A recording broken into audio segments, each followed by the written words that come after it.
সরকারি ৭ কলেজ নিয়ে নতুন একটি স্বতন্ত্র বিশ্ববিদ্যালয় করা হবে বলে জানিয়েছেন শিক্ষা উপদেষ্টা অধ্যাপক ডক্টর ওয়াহিউদ্দিন মাহমুদ। তিনি বলেন, একটি সরকার বিবেচনাহীনভাবে এই কলেজগুলো ঢাকা বিশ্ববিদ্যালয়ের অধিভুক্ত করে জটিল সমস্যা সৃষ্টি করেছিল।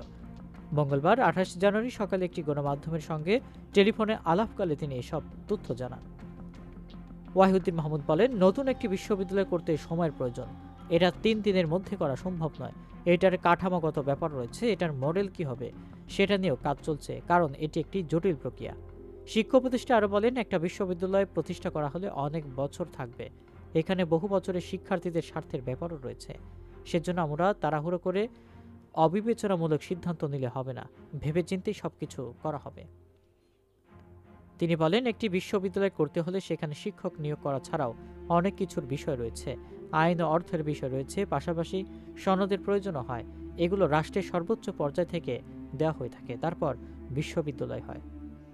ডক্টর ওয়াহিউদ্দিন মাহমুদ বলেন, সনদ পাওয়ার আগে কোনো বিশ্ববিদ্যালয় শিক্ষার্থী ভর্তি করানো পুরোপুরি বেআইনি।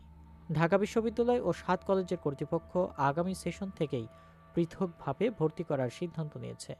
তাই ভবিষ্যতে ভর্তিচ্ছু শিক্ষার্থীদের কোনো একটা প্রক্রিয়ার মধ্য দিয়ে ভর্তি করা হবে। আসন্ন ২০২৪-২৫ শিক্ষাবর্ষের ভর্তির বিষয়ে কলেজের শিক্ষার্থীদের মতামত নেওয়া জরুরি। তাদের সঙ্গে আলোচনা করে আমরা সিদ্ধান্ত নেব।